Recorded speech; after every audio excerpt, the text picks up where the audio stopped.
Hello again, everybody. It's Takedown. We continue our coverage of the sport of wrestling as we go coast to coast and border to border. This time we stop right smack dab in the Midwest, the heart of wrestling country, Lincoln, Nebraska. Mark Manning, the head coach of the Cornhuskers of Nebraska, join us. Mark, how are you? Very good. Dan McCool, Scott Casper with you. This is a big week for you guys as you begin to climb up the polls again. The Huskers are doing a lot of things right, but there's still a lot of work to do. What's going on in Lincoln? Well, we have two big matches this weekend. Obviously, we go on the road to Ohio State and then Purdue on Sunday. We only have about six duels left, so before the Big Ten. So, we want to make each one count, and each one are critical for our young guys to continue to develop. Coach, the one thing about you, you've always been able to get a guy really primed up for a big match. And it was evident with James Green. I mean, obviously he's got some talent, but it seemed like everything, I guess to coin a phrase, that perfect storm was Saturday when St. John came calling. And, I mean, you couldn't have asked for a better effort out of James, it seemed. Yeah, they've had a history. James and St. John, wrestled, a couple years ago in the Big Ten. We lost in overtime. First time James wrestled him. And then last year, obviously, they wrestled in the duel. James lost a tight one at Iowa City. And then James was able to get the win in the semifinals at Big Tens. So they have some history and they know each other. And so I think it's just, able to execute your things that you're trying to do. And James was able to do that last Saturday, and come out in the good end of things. So we have a lot of respect for Derek St. John. He's a tough competitor, and he has a never say die attitude. And James, guys like that help James develop and get better too. Coach, the performance between Nebraska and Iowa in that particular match is a great sample of what the Big Ten is and what it's become. It was only a couple years ago that Nebraska moved from the 12 to the 10. Are you happy with where you guys are because of the move?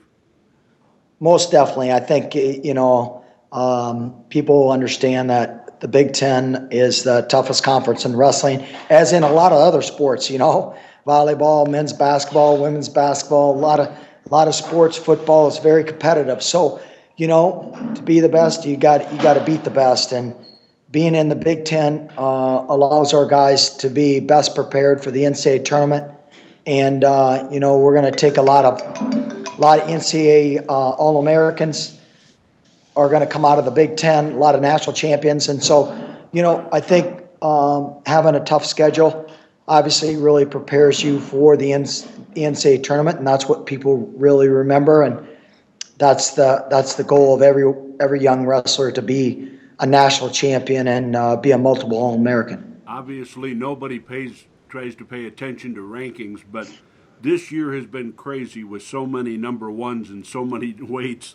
At this point in the season, you got to turn a deaf ear to that stuff. But what do you do to get James better now? Yeah, Dan, I think, rankings and, is one thing. A lot of people, maybe put too much emphasis on it, or, the fans love it. It's great for the fans, and it's great for interest stories. As a wrestling coach, it's tough because you have to balance young guys either understanding how good they are or how bad they are. And so it's our job to make sure they keep it in perspective and to understand it's just one match. James is at a point in his career, just like Robert Kokesh, Jake Suflon, they're juniors. They understand they've won some big matches in the past, but at the end of the day, it's about being a national champion. It's about, staying motivated, being consistent. I think that's James Green's key this year for him is consistency. He got upset first round at the NCAA tournament last year, having beat, both guys that were in the NCAA finals. So he's capable of doing it. It's, The other thing is you got to go and do it, and you can talk about it, but you got to be consistent. And I think that's what James has been this year. Is he's showing a lot more consistency, a week in and week out, and he knows he has to do it this week, for instance, and there's a big target on him every week, and but you also build a lot of mental toughness by being the target, by being, having that bullseye on you. So that's kind of how we look at it and approach it, and take one match at a time. The atmosphere that you had in the Devaney Center Saturday was just great. I mean, it kind of reminded me of a few years back when Coach Newman had that place rocking. You had that place rocking again. And obviously, some of that performances really helped make people think, I want to come back and see this again. You couldn't have asked for a much better theater aspect of what people got to see as far as how far Nebraska wrestling has come along. Yeah, for sure. I think, our fans really got into this match. Obviously, having Iowa on our schedule and having them every year, at Carver Hawkeye, our guys, we didn't really perform that well last year there, and that helped us this year, being able to handle those situations better, being to understand, that when you're wrestling a historic, very, dominant type team, a dominant type program like Iowa, young guys have thoughts in their heads about that, and they feel that they have to wrestle the whole program, and Dane Gable's going to be at 10 weight classes, and it's not about that. It's about wrestling the guy in front of you, and so getting them to understand that allows them to perform much better. And I think Saturday gave a glimpse of what not only this year's team, but what's coming in the future. Green's victory came in the fifth bout of the night, but it was only after Jake Soufflon earned the first one for Nebraska. Talk to us about the rise of the 49-pound star Jake Soufflon for Nebraska. Jake's had a really good year. I think he started out a little slow, but he's really gained a lot of momentum. I can't really remember the last. I think he got beat by Kendrick Maples. So it was the last loss, maybe at Las Vegas Final.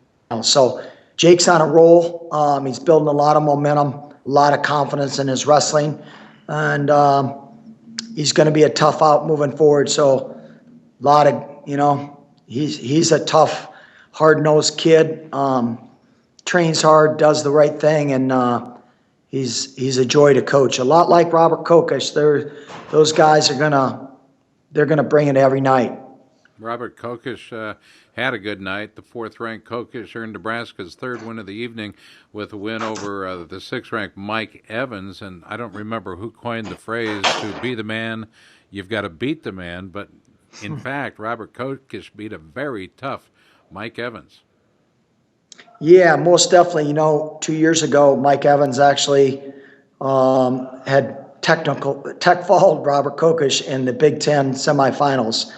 Robert just got rolling around, got caught in legs, got put to his back a few times, lost his composure, and that's hard to say right now that Robert got tech fouled by Mike Evans, but Evans is a tough competitor. Another guy that's, he's not going to give up easy. He's going to keep coming. And Robert's wrestling he's really expanded. He works out a lot with Jordan Burroughs, and Jordan, works out with him, and Robert works out. It's a two-way street. They've made each other better. Robert's skill has really improved, just as, dealing with speed and dealing with the power of wrestling a guy like Jordan. Robert's a strong individual, and we like where he's at. Not a lot of people talk about Robert Kokesh. Robert, came close to majoring Matt Brown at Penn State last year, and so, but we like where we're at because no one talks about Robert Kokesh. They talk about Andrew Howe, and they talk about Matt Brown, right, and they talk about Storley, and they talk about Mike Evans. They talk about Chris Perry, obviously. So we're just going to keep churning away, and and doing our thing. Speaking for the some of the Iowa fans that listen and watch this, you've gotten a lot of miles out of a young Iowan named Colton McChrystal, who last year he was winning a state championship in Iowa. This year he's in your lineup, and then he's kind of had to bump up to 41. He's Yep. really done some big things for you. Most definitely, Dan. He is, he placed at both the Las Vegas tournament and the Reno tournament of champions. He's beat a lot of quality guys, and now he's moved up for us. He's cutting some weight for 133, and once we had an academic casualty at 141 with Anthony Aberdeen, we felt it's best for Colton's development to really move up and to wrestle 141. And continue to develop. That's the biggest thing. Colton is another guy, just a great competitor. He's going to fight to the death, and Colton's going to have some good wins before the season's over. Do you see him smile ever? 'Cause when he smiles, he's deadly. That's when he gets that little grin on his face. He's got another level to bring, and he's got a great intensity level that he can kick it into fifth gear, and per se, and really take his wrestling to another level, take his intensity and his effort, and that's what you get with Colton. When the match is on the line, he is gonna come hard, and he's got the never say die attitude. We've been talking with Mark Manning, head coach of Nebraska. Next up, a pair of Big Ten duels. Nebraska goes on the road to face Ohio State Friday at 6 in Columbus, Ohio, before Sunday's matchup against Purdue, so a day's layoff between the two. But, boy, isn't that a needed rest as they head to West Lafayette, Indiana at noon. Both duels will be online at the Big Ten Digital Network. Mark, you want to pick them, Ohio State and Purdue? Pick 'em? Yeah, who wins? Ohio State or Purdue? Nebraska and Ohio State, and Nebraska. Oh, and Purdue.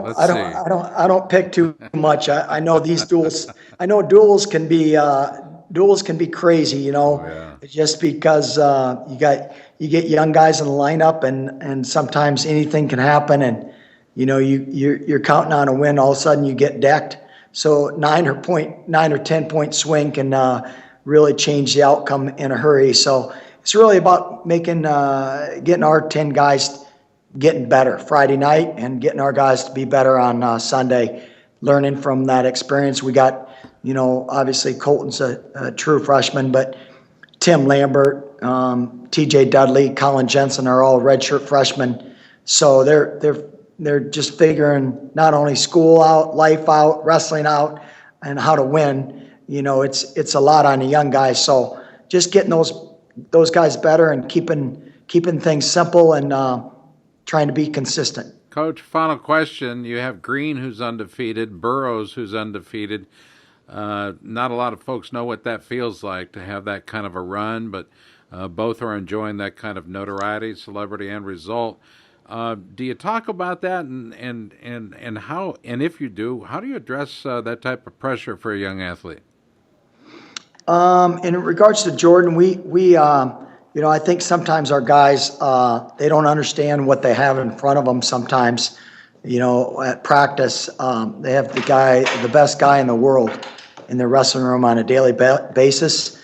And James, I don't think they understand, they'll look back maybe 10, 20 years from now and see, man, I was in the room training, lifting weights, running sprints with the best guy in the world. And so they realize it, they love it. Robert Kokish and Austin Wilson, number of guys, TJ Dudley, they love working out with Jordan, and they got great relationships, and Jordan's tremendous, can't tell you enough, tremendous mentor.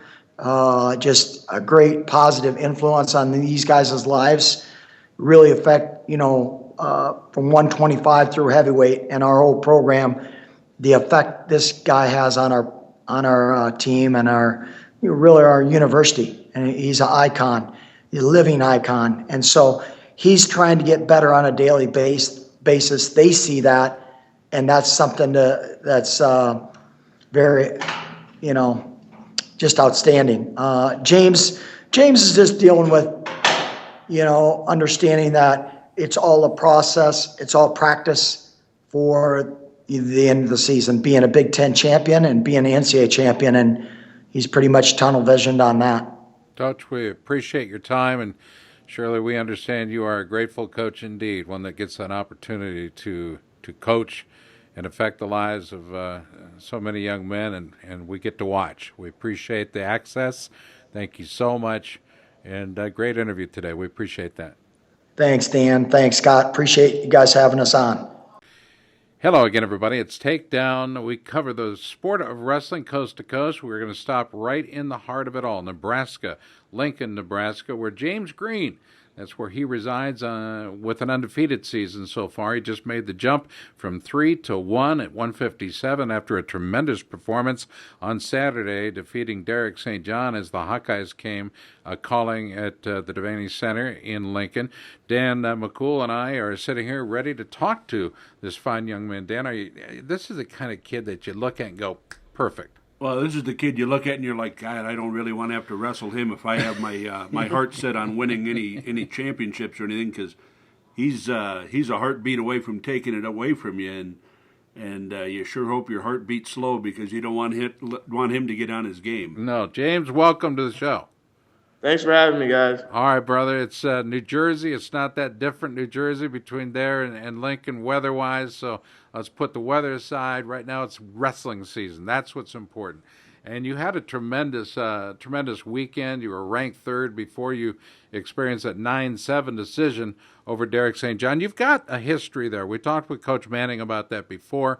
How did you prepare, if differently, how did you prepare for this match with St. John? I would say one thing I worked on to prepare is more just controlling the ties, which I did, like I said before. Usually, or the first couple times we wrestle, I let him control the tie, push me out, and I just played kind of in his style and him getting me to the edge and trying to make it look like he's working or I'm not doing enough. So I just wanted to control the ties more and control the hand fighting situation, keep everything in the center of the mat, and then just get my offense going, moving, making sure my angles are there. Whereas last time I would have let him hand fight me into a bad shot. I hand fought him to taking bad shots and countered and got my offense going, got my doubles going, and everything went good. That's kind of what I focused on, and that's what I did. I mean, it was a good match, and I just was real prepared for it.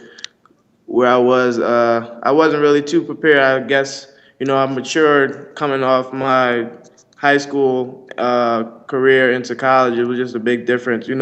I got experience under my belt, and it was just real good. I felt great. It seems like when you wrestle St. John, it's almost like boxing. I mean, he kind of tries to keep a little bit of distance. He's trying to, find that spot where all of a sudden he's going to drop a haymaker, and then he's going to drop an uppercut. He's going to take you down. Then when you think you're going to get up and handle that, he's going to hit you with a haymaker again, take you down, that kind of stuff. He's going to frustrate you. In a boxer mindset, you obviously want to crowd things, but you can't crowd too much in wrestling. But did you just kind of try and maybe tighten that space up as far as letting him operate his thing? Yeah, just like I said before, he would like to tie me up, and then I would try and shoot into a bad shot, and that's where he was good at. He's got good hips.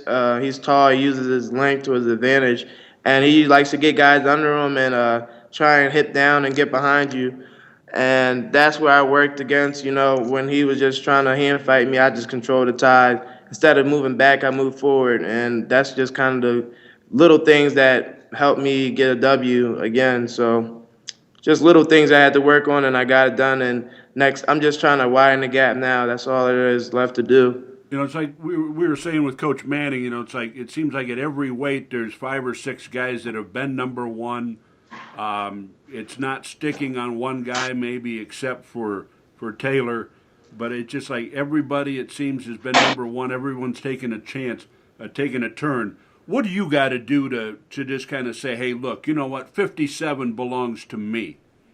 I just gotta wrestle my game plan. I can't really be worried about other weights, obviously, because I'm not at that weight. I mean, I would love to wrestle David Taylor, but I'm at 157, so I just gotta, focus on what I gotta do and move forward and just keep my game plan no matter who I'm wrestling, whether it's an Iowa guy, whether it's Oklahoma State, Minnesota, just anyone. I gotta be scoring. I gotta be worried about me doing the things. If I get taken down or if I'm behind, I'm not going to change my game plan. I'm just going to stick to my thing, trying to score points and just keep moving forward. Can't really be trying to focus on how to prepare for one individual, just how to better prepare yourself to be dominant, and that's what I'm going to do. Who's from Sicklerville, New Jersey? Jordan is. Oh, I've heard some Jordan, guy named yeah. Jordan Burroughs. Burroughs, yeah, I don't know yeah. if he's done anything. Well, he's undefeated, I think. Yeah, I think he's undefeated. I'm not sure what he's won. He's won a couple of things. I think he went on this long trip and The London thing.